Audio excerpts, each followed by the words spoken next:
No siempre entendemos lo que nos sucede. No siempre sabemos lo que va a suceder.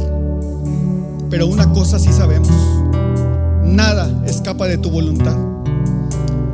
Ayúdanos a confiar en ti, a amarte más, a conocerte más, a amar a nuestros semejantes como tú nos amas, Dios. Sabemos que varias personas de nuestra congregación están pasando por dificultades, estamos pasando por dificultades, pero una cosa sabemos: tú no nos dejas de tu mano. Te doy gracias, Señor, en el nombre de Cristo Jesús. Amén. Dios les bendiga. Vamos a tomar nuestros lugares y vamos a iniciar. Vamos a continuar estudiando esta hermosa carta de Primera de Corintios, que la verdad es que tiene una gran cantidad de enseñanzas para nosotros. Es una carta dura, una carta difícil, pero si nosotros podemos entender, si podemos aprender, si podemos vivir una vida conforme a la voluntad de Dios, estamos seguros de que estaremos en victoria. ¿Cuántos pueden decir amén? Bueno, estuvimos estudiando, como les platicaba, Primera de Corintios. Vamos a iniciar a partir del capítulo 10, pero vamos a hacer un pequeño resumen de lo que hemos estudiado en las semanas anteriores. Si leímos los capítulos 1 al 9 y los comparamos con el capítulo 10, que es algo que vamos a estudiar hoy, y los capítulos siguientes que vamos a estudiar en las siguientes semanas, nos vamos a dar cuenta que hay un marcado cambio en el tono de la epístola. En los primeros capítulos nos encontramos que Pablo habla básicamente, el tono con el que Pablo habla básicamente es de alivio, de consuelo, de confianza en Dios, pero también de confianza en los corintios. En los siguientes 4 capítulos, empezando con el 10, hay un cambio drástico en el mensaje de Pablo. Allí encontramos palabras de él marcados por la sátira y la ironía, una enérgica autodefensa, un reproche hacia los corintios y un decidido ataque a sus opositores que se habían infiltrado en la congregación de Dios. Si recuerdan, cuando iniciamos esta carta, una de las cosas que dijimos es que precisamente la iglesia de Corinto era una iglesia donde había cristianos verdaderos, cristianos que habían recibido a Jesucristo como su Salvador y que tenían muchos defectos y muchos problemas, como las iglesias de hoy, ¿verdad? ¿Por qué tienen problemas las iglesias? Porque están formadas por hombres y mujeres imperfectos que amamos a un Dios perfecto. Luego de disciplinar y de reinsertar a un ofensor, parece que los opositores de Pablo, esos falsos apóstoles que estaban ahí en la iglesia de Corinto, estaban intentando influir directamente, estaban intentando envenenar el ambiente y poner a la gente en contra de Pablo, encontrando él que su autoridad había sido usurpada. Esto es, la autoridad de Pablo había sido menoscabada por estas personas, por estos falsos apóstoles. Pablo se había visto forzado, en contra de su voluntad, a presentar una firme defensa de sí mismo y un fuerte ataque a sus opositores. Lo que podemos entender es que estos grupos de falsos profetas estaban influidos por unas filosofías de ese tiempo: el ascetismo por un lado y el hedonismo por el otro. Y vamos a platicar un poquito acerca de qué es esto. Los ascetas, o los que practicaban el ascetismo, su filosofía era el rechazo a todo el placer. Todo lo que te producía placer era malo para ellos, para los ascetas. Y en el otro extremo estaban los hedonistas, que decían que el propósito principal de la vida de una persona en la tierra era disfrutar el placer. Entonces teníamos los dos extremos, unos que negaban el placer y otros que decían que el placer era lo más importante en el mundo. El primer grupo, el de los ascetas, se habían negado a comer carne que había sido dedicada a los ídolos falsos, a los falsos dioses, dioses con D minúscula. Y por otro lado, los hedonistas decían: yo puedo comer porque soy libre, puedo comer lo que yo quiera, cuando yo quiera y donde yo quiera. Pablo aclara que aunque no es malo comer carne sacrificada a los ídolos, lo que sí es malo es hacerlo si somos piedra de tropiezo para hermanos débiles. Entonces mi libertad como cristiano termina en el momento que yo estoy volviéndome tropiezo para personas menos desarrolladas espiritualmente.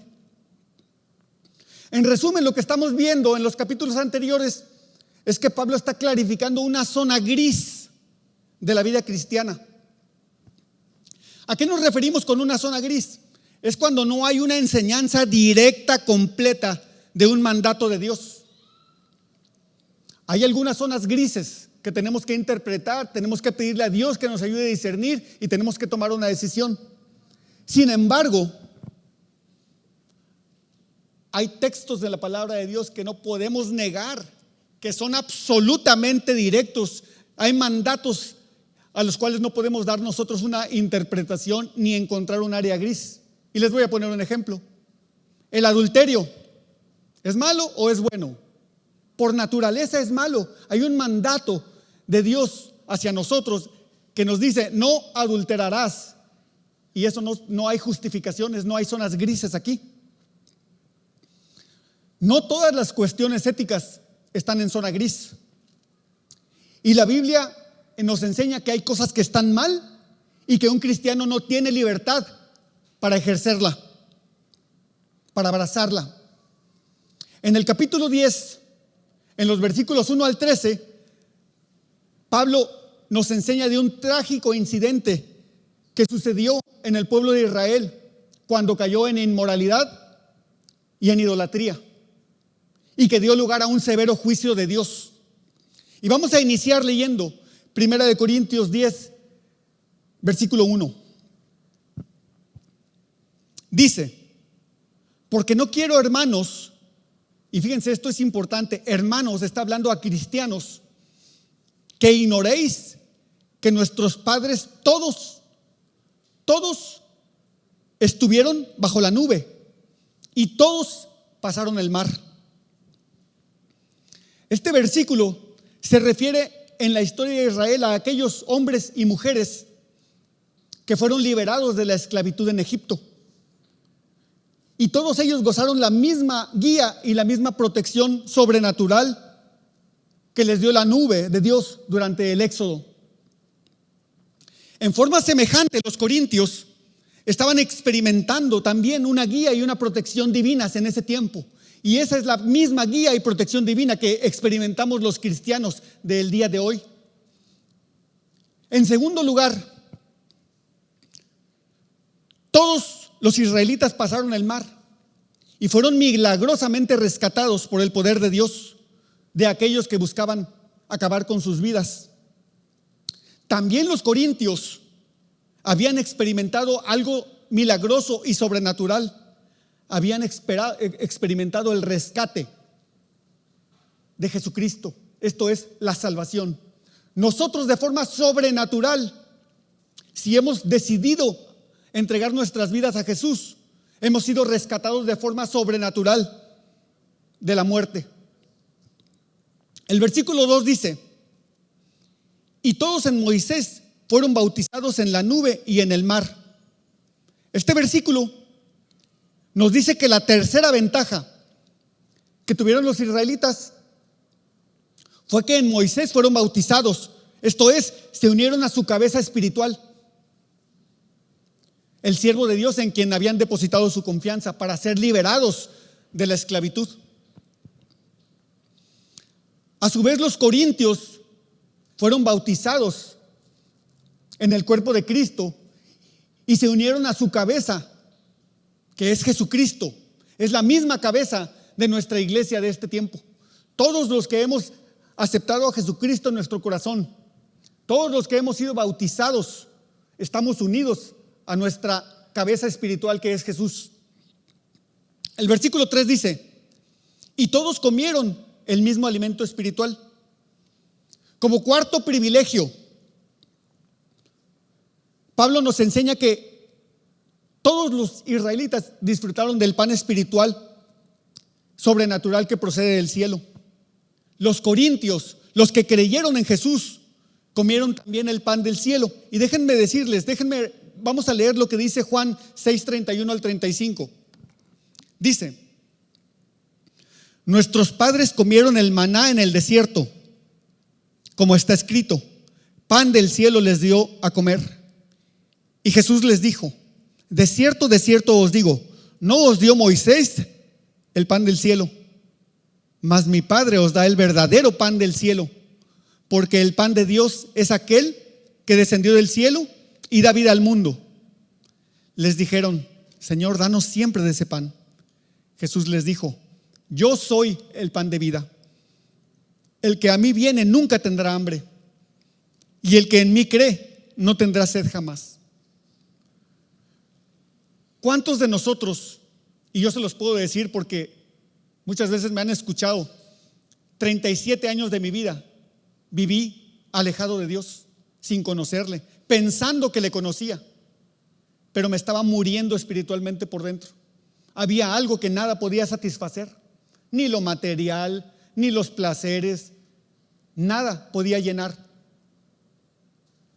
lo que Jesucristo viene a llenar en nuestras vidas. Cuando nosotros tomamos la decisión de aceptarle a Él como nuestro Salvador, Él viene a morar dentro de nosotros a través del Espíritu Santo, y nunca más volvemos a sentir esa hambre espiritual en nuestros corazones. ¿Cuántos de nosotros hemos experimentado esa saciedad que no solamente Jesucristo nos puede dar? Como unos 3. El versículo 4 dice: y todos bebieron la misma bebida espiritual, porque bebían de la roca espiritual que los seguía, y la roca era Cristo. Como quinta ventaja, Pablo menciona la bebida espiritual, la cual Israel disfrutó en el desierto. Si estudiamos el Antiguo Testamento, nos vamos a dar cuenta que la historia nos dice que al inicio del Éxodo, Dios les proveyó agua a través de una roca, y luego casi al final del Éxodo les volvió a proveer agua.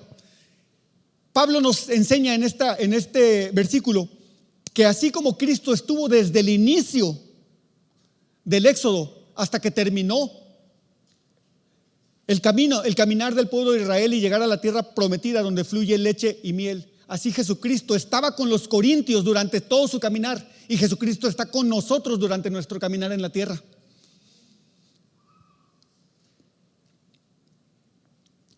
Cristo fue la fuente sobrenatural para los corintios, y Cristo es la fuente sobrenatural para nosotros. Es posible que Pablo haya mencionado estas 5 ventajas, estos 5 beneficios espirituales que recibió el pueblo de Israel, porque estaba sucediendo algo en Corinto en ese tiempo. Los corintios estaban malentendiendo y malutilizando 2 ordenanzas que nos ha dado Dios, que nos ha dado Jesucristo. Una de ellas es el bautismo y la otra es la Santa Cena. Muy probablemente los corintios estaban pensando que tanto el bautismo como la Santa Cena servían como de manera como amuletos, como mágicos, para rescatarlos a ellos.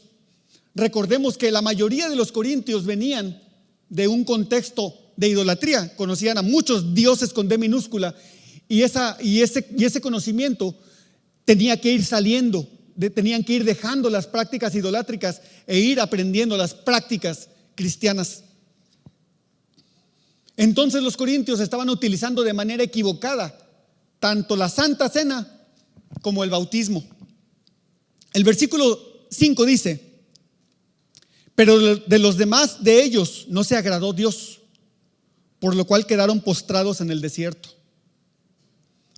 A continuación, Pablo nos enseña que la manifestación sobrenatural del poder de Dios, los privilegios que recibieron los israelitas en su caminar, desde Egipto hasta la tierra prometida, no les aseguraba el éxito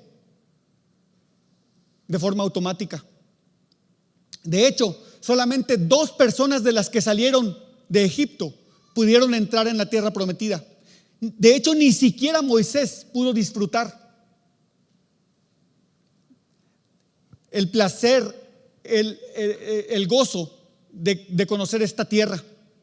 Moisés solamente la pudo ver desde lejos, pero no pudo disfrutar de ella. Solamente 2 personas, Josué y Caleb, pudieron entrar en la tierra prometida. Todos los demás quedaron postrados en el desierto. Entonces, el disfrutar de los privilegios de Dios, el tener las bendiciones de Dios, no asegura el éxito en nuestro futuro. Y ahorita vamos a ver por qué. El versículo 16, el capítulo 16 dice: mas estas cosas sucedieron como ejemplos para nosotros, para que no codiciemos cosas malas como ellos codiciaron. Así las cosas, el descuido de los corintios en cuanto a la autodisciplina y su inclinación a la autoindulgencia requería una corrección inmediata por parte de Pablo. Después de mencionar 5 bendiciones que los israelitas experimentaron, procede a mencionar 5 fracasos que vivieron los israelitas en ese tiempo. Empieza mencionando el anhelo de ellos por los placeres que tenían en Egipto y que podemos leer en Números 11, 4 al 34. No lo vamos a hacer hoy. Si tú anótalo para que lo leas en tu casa. Números 11, 4 al 34. Pero lo podemos resumir en una frase. Los israelitas llegaron en un momento a decir: danos carne que comer. El pueblo de Dios estaba recibiendo en ese tiempo el maná del cielo. Era un alimento que les proporcionaba todo lo necesario para vivir. Y ellos se hastiaron de esa bendición y recriminaron a Dios y recriminaron a Moisés y les dijeron: danos carne de comer. El versículo 7 dice: ni seáis idólatras como algunos de ellos, según está escrito. Se sentó el pueblo a comer y a beber y se levantó a jugar. Segundo, muchos israelitas fracasaron en el propósito de llegar a la tierra prometida por participar en la idolatría, y pagaron con sus vidas, de hecho, esta violación al mandato de Dios. Si ustedes recuerdan, si lo han leído en el Antiguo Testamento, hubo un momento en el que Moisés subió al monte a hablar con Dios, y en ese momento los israelitas se cansaron de esperar a Moisés y le dijeron: ¿sabes qué? Necesitamos que nos hagas un ídolo. A Aarón le dijeron, y Aarón les construyó un becerro de oro, y ellos pensaron que ese Dios era Jehová, y Dios los castigó duramente por esta rebelión e idolatría. El versículo 8 dice: ni forniquemos como algunos de ellos fornicaron y cayeron en un día 23,000. La tercera falla del pueblo de Israel fue la inmoralidad sexual. En Números 25, versículos 1 y 2, vemos que el pueblo empezó a fornicar, esto es, a tener relaciones sexuales con las hijas de Moab, cuando Dios les había dicho que no lo hicieran. Y no solo esto, sino que además de fornicar con las mujeres de Moab, se hincaron a adorar a sus dioses, a los dioses con D minúscula de las mujeres de Moab. Por cierto, aquí hay un argumento que los que están en contra de la palabra de Dios utilizan para decir que la Biblia está equivocada. Si leemos Números 25:9, nos dice que en realidad los que murieron fueron 24,000, y Pablo dice que fueron 23,000. Entonces, ¿la Biblia está equivocada? Esa es la pregunta. Hay muchas formas de interpretar esto, pero la más sencilla, fíjense, es si leemos El versículo 8 dice, y cayeron en un día 23,000. ¿Qué sucede si al siguiente día cayeron otros 1,000 o un día antes otros 1,000 y se completan los 24,000? Hay varias explicaciones, pero nosotros tenemos que aprender, porque nos lo vamos a encontrar. De hecho, yo tengo amigos que todos los días están buscando cómo hacerme caer, cómo encontrar, cómo no poder responderles, y yo lo hago en amor, porque yo estoy en mi corazón estoy presentándole el evangelio, y me va a llevar, yo creo, mucho tiempo. No lo sé, solo Dios lo sabe, pero tengo que prepararme, porque tengo, como les digo, un amigo que siempre me está cuestionando. Oye, y se dedica a estudiar la palabra de Dios para buscar ponerme tropiezo, y eso me hace a mí estudiar la palabra de Dios, buscar respuestas, encontrar respuestas. Lo que sí sé es que la palabra de Dios es inerrante, no tiene equivocaciones. Y hay muchas áreas en las cuales nos ataca la gente que no conoce, o que conoce la palabra de Dios pero no ha recibido el Espíritu Santo en sus corazones, y tenemos que prepararnos para presentar con mansedumbre defensa de nuestra fe. El versículo 9 dice, ni tentemos al Señor, como también algunos de ellos le tentaron y perecieron por las serpientes. El cuarto error se da cuando algunos israelitas cuestionan el plan de Dios de llevarlos a la tierra de Canaán, y como resultado mueren muchos de ellos mordidos por serpientes. Esto lo podemos encontrar en Números 21, 4 al 6. A mí, en lo personal, me da temor cuando escucho a cristianos que dicen: yo le reclamé a Dios porque me pasó esto. ¿Quiénes somos nosotros para reclamarle al Dios poderoso, al Dios que me creó, al Dios que creó el universo, que creó el sol y la tierra?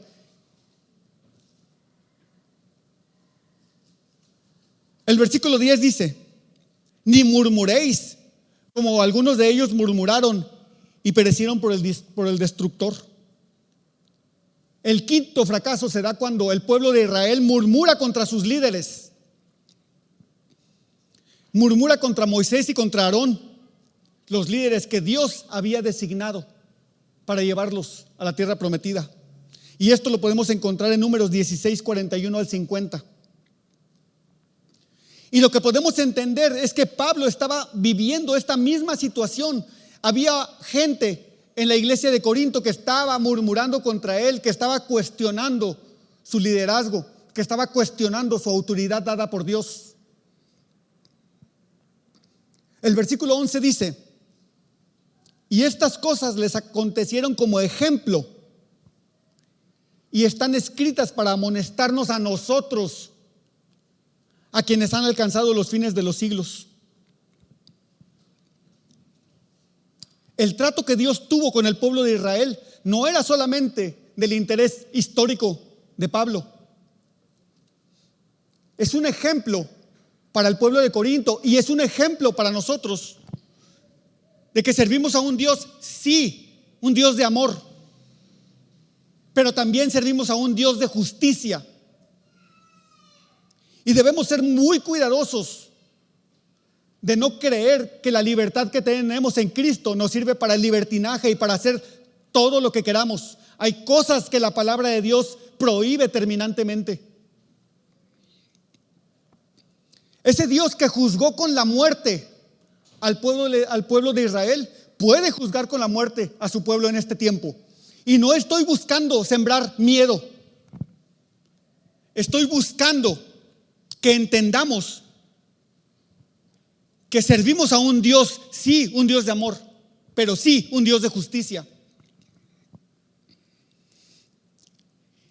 A continuación, Pablo dice: así que el que piensa estar firme, mire que no caiga.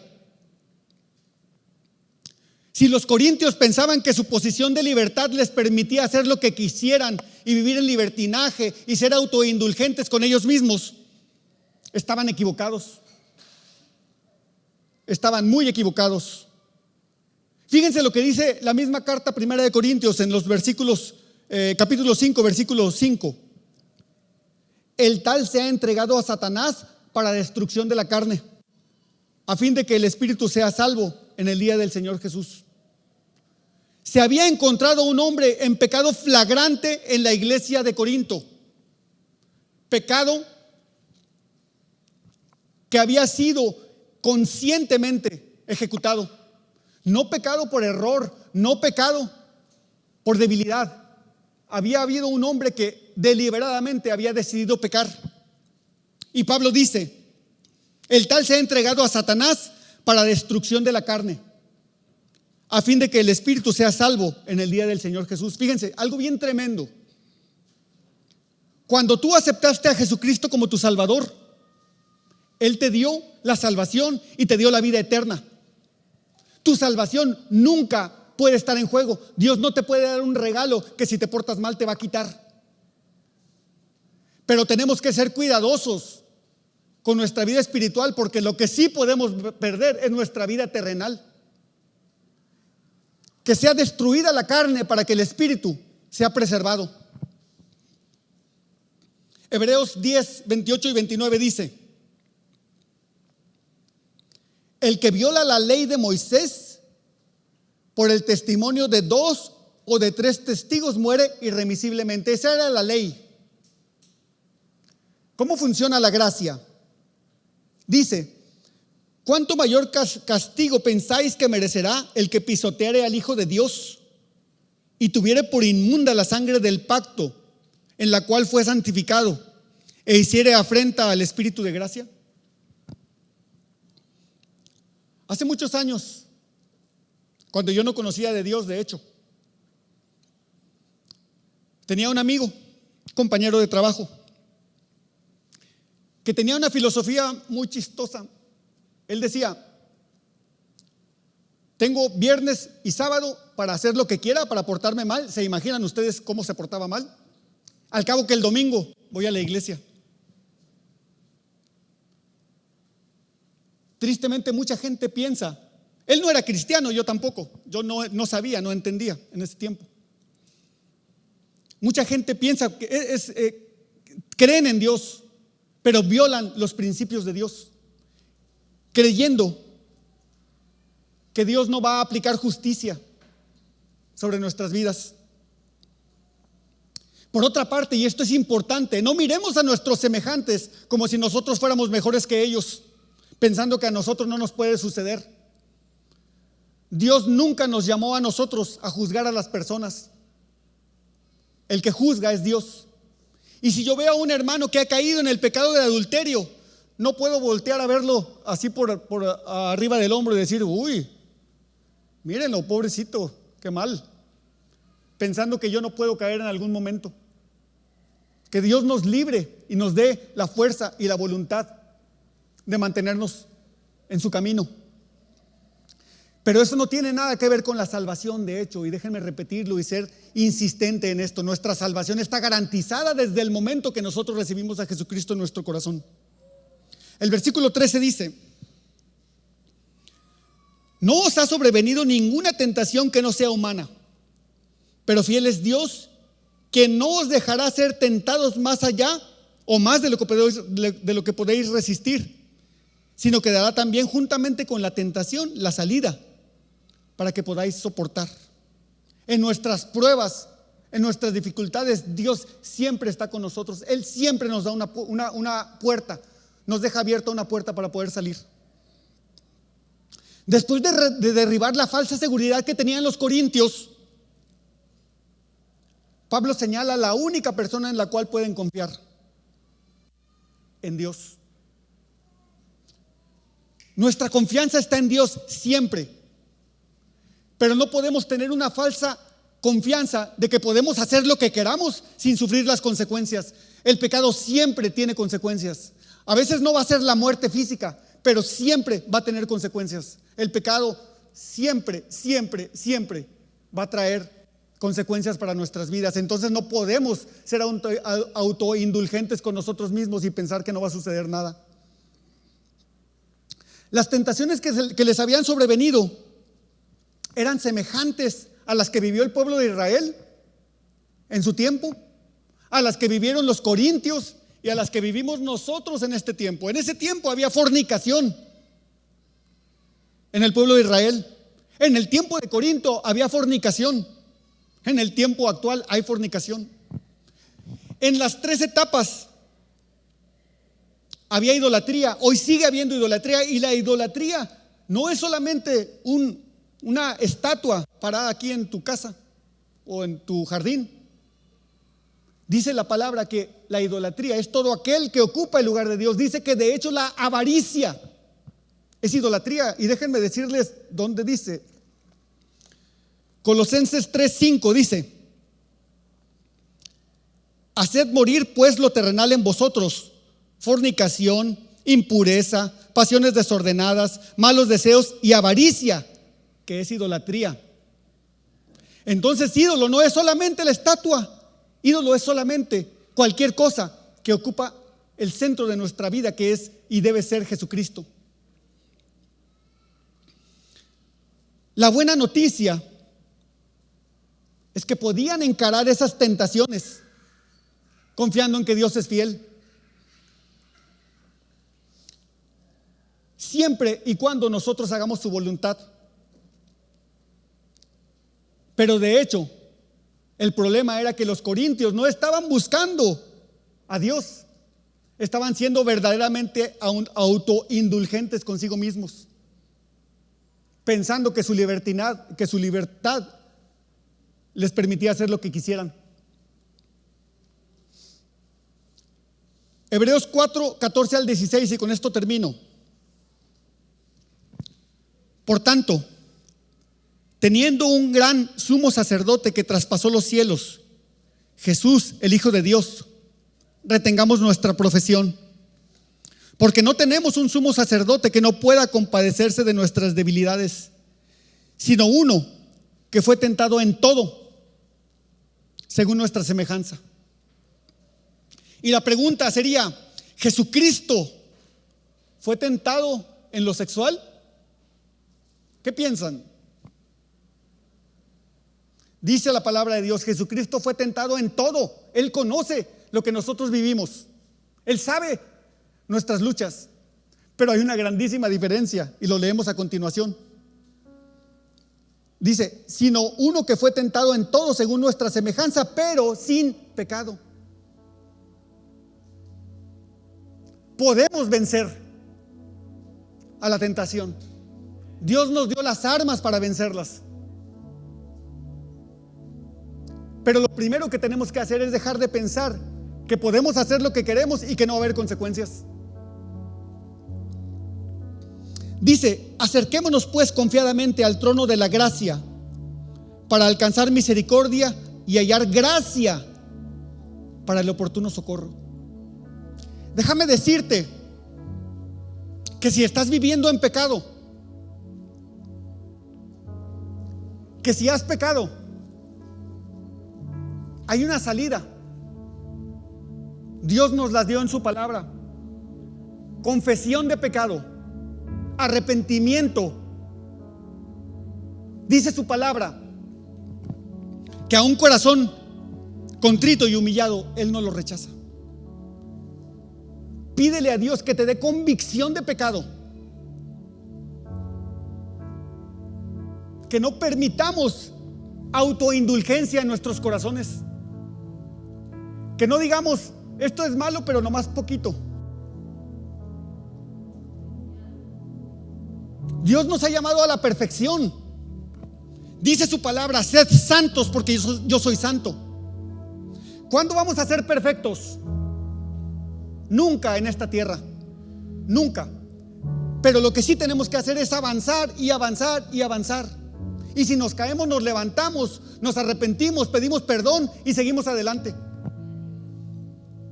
Dios no busca hombres y mujeres perfectos, porque no lo hay. Solo Jesucristo es perfecto. Dios busca hombres y mujeres que lo quieran seguir, que le quieran obedecer, que lo amen. Y ni siquiera podemos amarlo a Él como Él nos ama a nosotros. Ni siquiera eso podemos hacer. Y aún así Él nos ama. Él nos perdona cuando nosotros vamos a humillarnos delante de Él. Y esto es lo hermoso de nuestro Dios. Esto es lo verdaderamente valioso de Dios. Él es un Padre que siempre, siempre nos perdonará. Cuidado, cuidado en ser autoindulgentes. Yo vivo todas las luchas que todos y cada uno de nosotros vivimos, todas. Pero no se trata de mí, de hecho. Se trata de Él, de Jesús, de quién es Él. Jesucristo Dios, que se hizo hombre, que sufrió todas las tentaciones, pero no pecó. Nos enseña que sí se puede. Y de hecho viene a morar en nuestros corazones, dentro de nosotros, y nos da la fortaleza para poder resistir la tentación. Algo que la gente del mundo no tiene. Ellos no tienen al Espíritu Santo que los redarguya, que les enseñe, que les dé el poder para resistir la tentación. Quiero invitarte a ponerte de pie. La confesión de pecado no necesariamente es que tienes que ir a decirle a otra persona que has cometido una falta. Tú puedes directamente acercarte a Dios. A través de Jesucristo se rompió la barrera que nos separaba de Él. Podemos ir a Dios y pedir perdón y confesar nuestros pecados, y Él nos va a perdonar. Esto es lo hermoso del Evangelio. Esto es lo hermoso de servir a un Dios que sí es un Dios de justicia, pero que es un Dios de amor. Él es amor. Padre, te doy gracias, Señor. Gracias por esta iglesia formada por hombres y mujeres imperfectos, Dios, pero que amamos a un Dios perfecto. No permitas que nuestra mirada esté en el hombre, sino en ti, Señor, porque tú eres la fuente de la que bebemos. Tú eres el pan del cual comemos, Señor Jesús. Te doy gracias, Señor. Ayúdanos a vivir una vida que te honre. Ayúdanos a ser resistentes al pecado. Ayúdanos a ser cada día mejores para tu gloria. Te lo pido, Señor, en el nombre de Cristo Jesús. Amén. Dios les bendiga.